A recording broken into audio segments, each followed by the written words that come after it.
Seguimos compartiendo este programa con Federico Fros Campelo, pero este hombre se recibió primero de ingeniero industrial y ahora, que ha escrito varios libros, está más dedicado a entender el funcionamiento de nuestro cerebro y una vez que entiende, decide compartir con nosotros eso que entendió, porque ¿quién es mejores que nosotros mismos para gerenciar en lo posible nuestra vida? Lo que nos va a pasar no lo podemos evitar. ¿Qué hacemos con eso que nos pasa? Sí. Exactamente. Pero te interrumpí, mandamos al corte, porque era muy interesante y no fácilmente desarrollable en 2 o 3 minutos, eso que acababas de plantear respecto de pasar del misterio al problema. Yo enseguida pensé en solución, pero vos no dijiste eso, dijiste algo como problema, entonces científico, entonces te interrumpí. Es bueno eso, porque tendemos a buscar soluciones y tal vez nos apresuramos con esto que habíamos hablado al principio de la dromología, es decir, la sociedad ávida y ansiosa de quererlo todo ya. La verdad que es todo muy lento. Vos pensás que las tecnologías que hoy en día nos permiten escanear cerebros y ver qué lugares se encienden ante determinados estímulos, no tienen 5 años, tienen 30 y se han utilizado extensiva e intensivamente en los últimos 20 y recién estamos en pañales encontrando las primeras respuestas. Es maravilloso. Me gusta hacer una analogía para responderte la pregunta, que es el estudio del tiempo. Fíjate vos que el tiempo era un misterio cuando nuestra sociedad o nuestra civilización humana la proyectamos hace 5.000 años. ¿Cuándo sabíamos si iba a llover o no? Era como Vos te referís al clima. Por ejemplo, claro. Era una ambigüedad enorme, de ahí que claramente algunos aborígenes habían inventado la danza de la lluvia, alguna versión mística como para tratar de ver si podían estimular un fenómeno que estaba fuera de sus alcances, porque un tornado, una lluvia, una sequía, eran dañinos para cazar, para alimentarnos y consecuentemente para nuestra supervivencia, nuestra reproducción, etc. Hoy en día la meteorología como disciplina tiene una complejidad matemática tan grande, Silvi, que no la entiendo ni yo.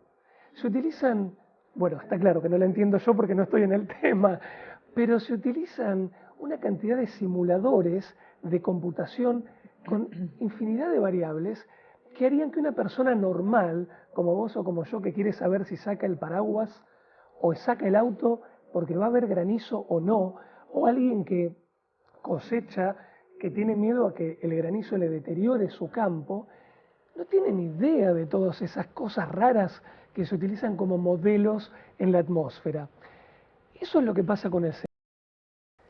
Tenemos que traducir la gran complejidad y la enorme dificultad que representa estudiar el cerebro a un lenguaje práctico. ¿Saco el paraguas o no? ¿Me expongo a tal estímulo o no? ¿Qué hago cuando me caliento? Como dice la gente cuando se enoja acá en Argentina, que utiliza esa jerga tan práctica, ¿no? Me saltó la térmica. ¿Y ahora cómo respondo a esta situación laboral, a esta situación familiar? Entonces, la magia, si bien el término parece graciosamente contraproducente, está en utilizar el problema que plantea la ciencia para recomendar o prescribir cambios en nuestro enfoque, una versión más simple de la complejidad cerebral. Por ejemplo, cuando vos estudias el cerebro y te das cuenta de que a cualquier edad tenés un circuito cerebral, así como el de la recompensa, que te lleva a buscar la aprobación de tus pares humanos y a querer que los demás te escuchen, te presten atención, te consideren, el rechazo duele, la soledad duele, la distancia duele con nuestros afectos. Eso se debe a circuitos cerebrales de fábrica, o sea, nos pasa a todos. Cuando sabes eso, entendés que los adolescentes hacen cualquier cosa con tal de pertenecer. A la manada, al grupo. Buen término. Manada habla de que nuestro cerebro tiene un recorrido de millones de años de evolución. Claro, si estabas fuera de la manada hace 200.000 años, en la sabana de África, era una sentencia de muerte. Por eso te comían los leones. Por eso uno quiere reparar la distancia con respecto al resto. Lo que pasa es que nuestros circuitos hoy funcionan igual que hace 40.000 años. A mí no sé, me llamó la atención en el libro sobre la nutrición que hay una explicación para que los niños chicos no coman verduras crudas y que tiene que ver con nuestros ancestros que no sabían qué los iba a envenenar y qué no. ¿Es así? Es así. Me gusta mucho utilizar un término como formal, que digo, eso es cortesía de la evolución. Nuestro cerebro, con esos recursos innatos con los que no elegimos nacer, Como liberar adrenalina ante un peligro. claro, resuelve ese tipo de cosas. El estrés, que funciona bien, el eustrés, como se suele llamar hoy. Ese sí que no lo escuché. Escuché distrés, stress, pero el... Eustrés, ¡Oh! que otra Mucho vez gusto, ese lo tengo seguro también. un prefijo griego, eu significa bien o bueno. Ese no sé, pero el estrés uno lo va conociendo de muchas maneras. Hay estrés Como bueno. que, claro, que lo necesito para estar viva. Imagínate que en vez de Silvina y Federico sentados en este estudio, fuéramos peludos en la sabana de África. Ay, yo no. Pero... Sería muy incómodo, pero la imagen es muy graciosa porque nos retrotraería a nuestros antepasados. Sí, sí, sí. O sea, estaríamos hace 400.000 años. Solo pensando en caza y pesca. Ni siquiera en pesca, te diría tal vez en cazar y recolectar recolección. algún fruto. Claro, pesca es después. Había muy pocos frutos, había muy pocos animales para cazar. Por eso desarrollamos, a medida que pasaron los cientos de miles de años, tanta avidez por la glucosa y tanta avidez por las grasas, porque eran escasas. Y porque había que almacenar. Correcto, en un entorno de supervivencia, si vos no sentís tanta intención de treparte un árbol o de cazar un animal porque te vienen ganas de comer, no te alimentás y no sobrevivís. Entonces, fíjate vos cómo la evolución nos ha dotado con esta circuitería. Claro, está bien, pero en esa época vos y yo peludos no nos podíamos imaginar el procesamiento de los alimentos. Y ese es el punto de lo que nos pasa hoy. Tenemos cortezas prefrontales que también son cortesías de la evolución. No solo de impulsos vive el hombre, también de el análisis crítico, la espontaneidad diferida. Es decir, vos tenés cierto proceso cerebral que te lleva a responder con intensidad con algo. Por ejemplo, ves una araña. El miedo a las arañas está cableado de fábrica. No lo podés evitar. Esa aversión, recular rápidamente cuando porque hay veneno ahí.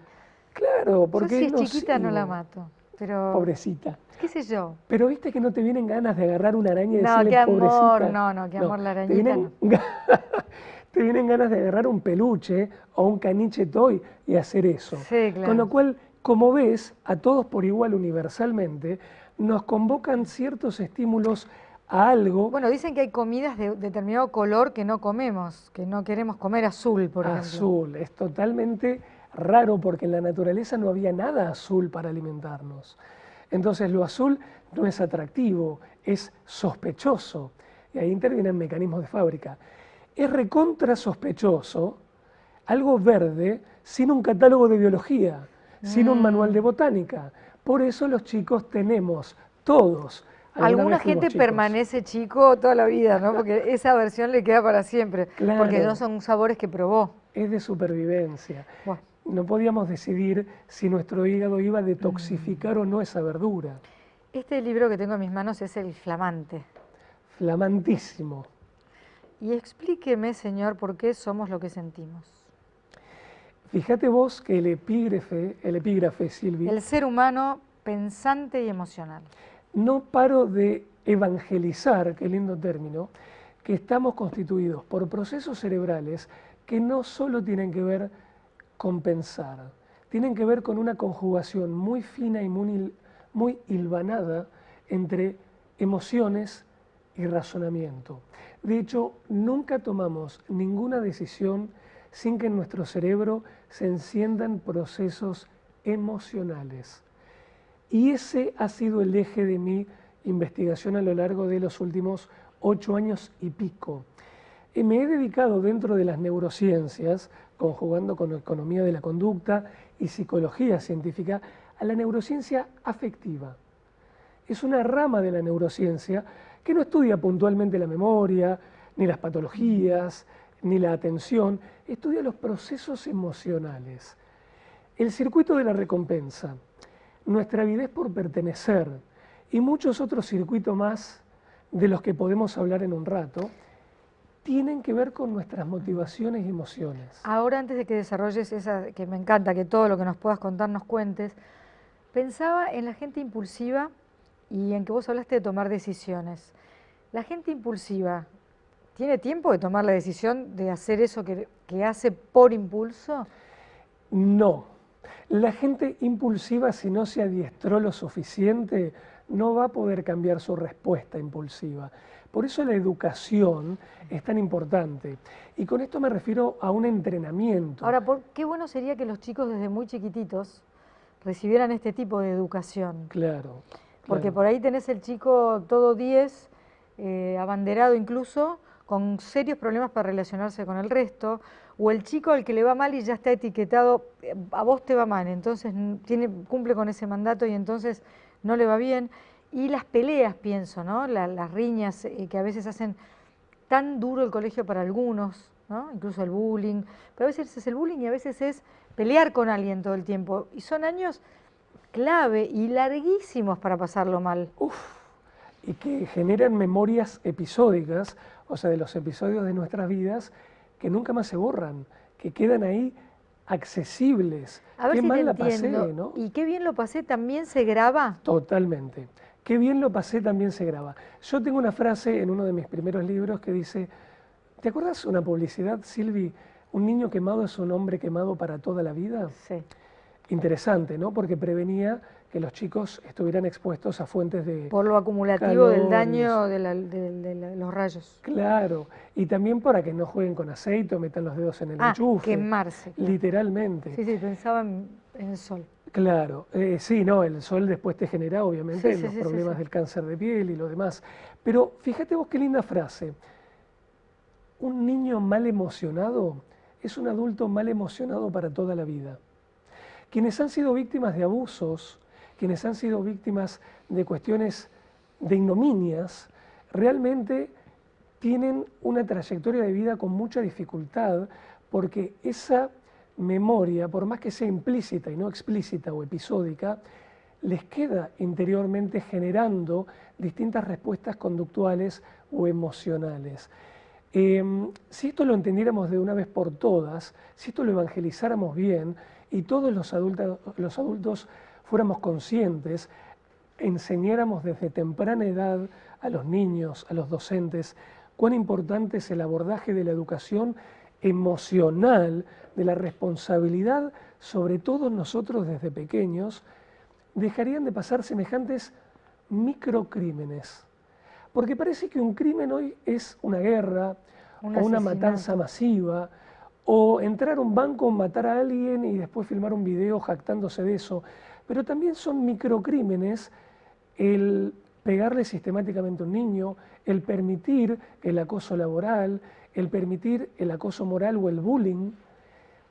Y eso a mí me da escalofríos, porque a la larga me pregunto si no estaremos en la sociedad contemporánea, más allá de la sobreestimulación tecnológica, en un gran laboratorio emocional, en el cual no sabemos el rumbo al cual estamos yendo.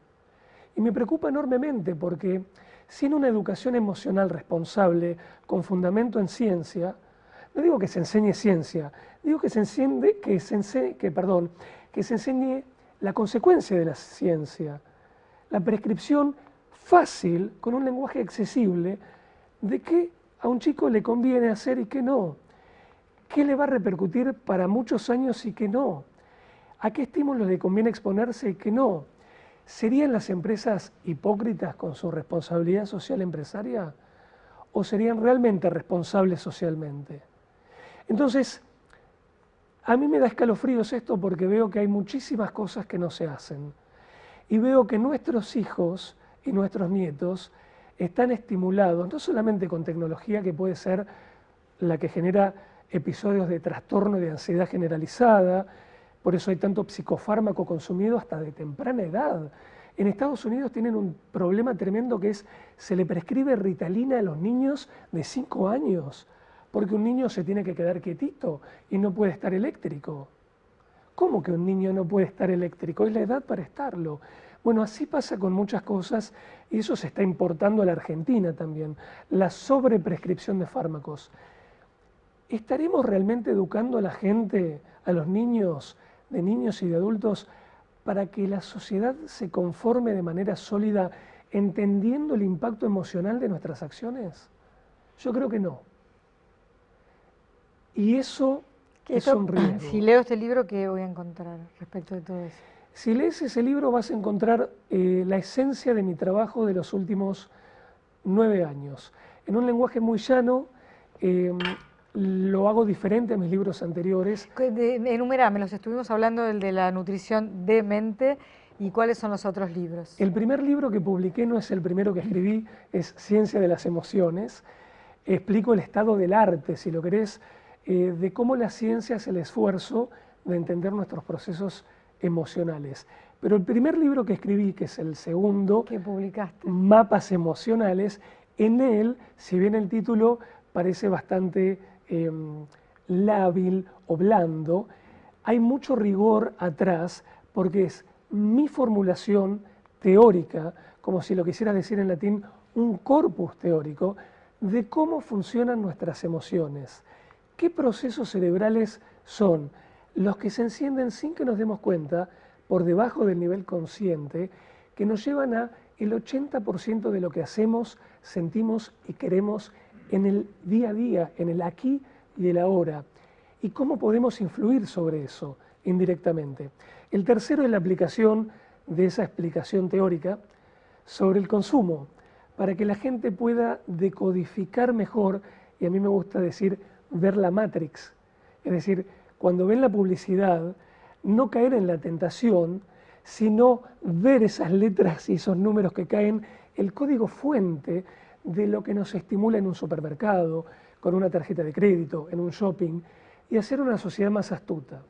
Finalmente, después de Nutrición de Mente, no tiene un hilo narrativo de principio a fin, sino que lo podés leer como un pastilleo. Cualquier capítulo. Sí, son un conjunto muy grande de ensayos, son más de 60, que reflexionan sobre múltiples temas. Agarrárselas con otro, abrí al azar. Ahí está. Es sacarme la culpa propia y decir, yo no fui. Exactamente. ¿Por qué te la agarras con otro? ¿Hay algo atrás o debajo de tu proceso cerebral que te lleva a que esto te suceda? ¿La sociedad lo propicia? ¿Ese otro en realidad está tocando lo que menos me gusta de mí misma? Interesante. La respuesta es, y voy a apelar a un tema de abuso de poder que suele pasar muy ubicuamente en entornos laborales. ¿Qué pasa cuando vos tenés que trabajar, mantener tu fuente de trabajo por exigencias sociales, familiares, y consecuentemente tolerar que un jefe te prepotee? O que un colega siempre se salga con la suya a costa de tu trabajo, vos no trabajes él no trabaje nunca, vos sí, él cobre lo mismo que vos te rompas el lomo, él se lleve los laureles. ¿Cómo reaccionás en ese entorno laboral? Probablemente lo que pasa en innumerables casos, porque lo estudiamos, es que vos no quieras confrontar, vos toleres ese tipo de inequidades o de abusos jerárquicos de Pero poder. seguro voy a tener consecuencias. Sí. Y ahí existe lo que los psicólogos cognitivos llaman desplazamiento de la agresión. Porque en otro contexto, que es en el cual vos podés ejercer la Tu equidad, defensa, lo que fuere, o tu jerarquía, si lo querés, tal vez con un servicio, como cuando vos interactúas con un mozo o con un taxista, o en tu familia, en tu seno lo que familiar. no puedo desahogar aquí, lo haré en otro lado.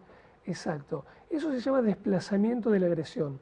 Si una sociedad, fíjate vos cómo ato el cabo con lo que te decía hace un rato, no enseña desde niños a sus individuos que el ejercer una presión jerárquica desmedida, exceder el control, no permitir que alguien trabaje con libertad, objetar, castigar, incluso verbalmente, no digo castigar físicamente, No, por supuesto. pero la palabra hiere.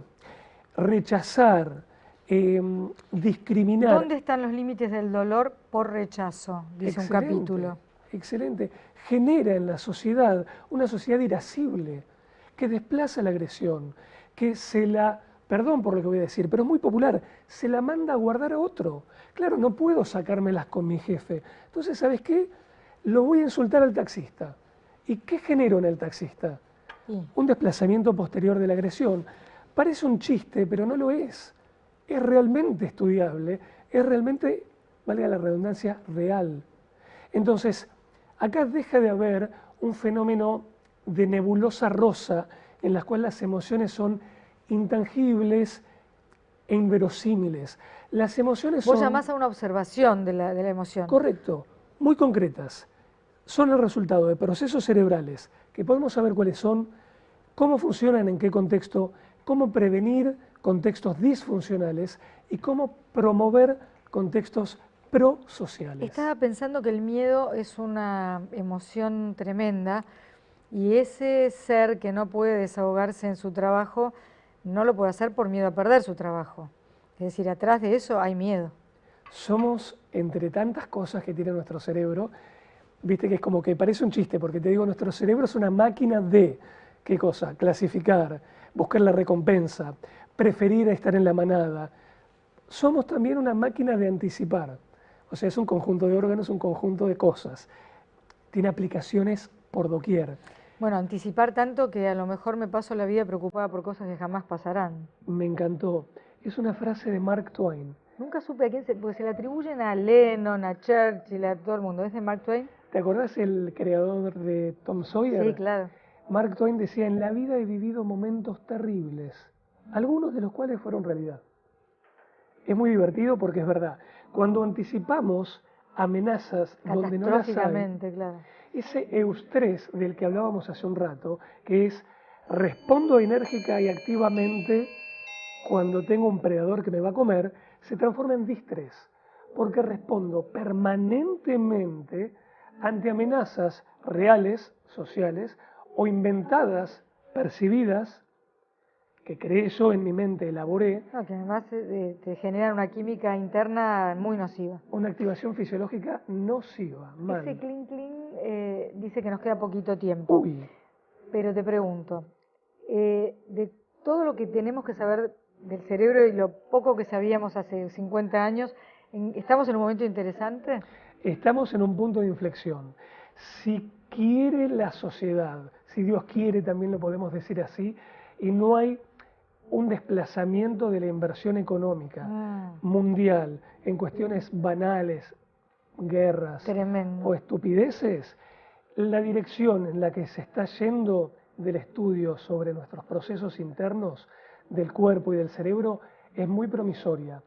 Y si las empresas no abusan y aprovechan de eso, conoceremos nuevos hombres y mujeres.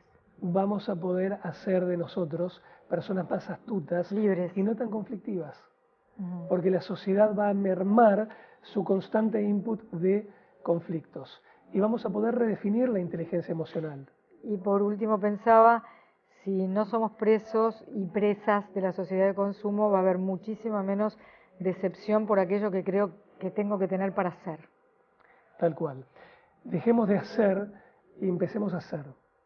Muchísimas gracias, Federico. Muchas gracias a bueno, vos, Silvi. No hablamos de todo, pero la gente tiene que leer libros, si no nos quedamos todos afuera. Muchísimas gracias. Un placer. Gracias a ustedes por estar ahí. Quédense por favor en el canal Orbe 21.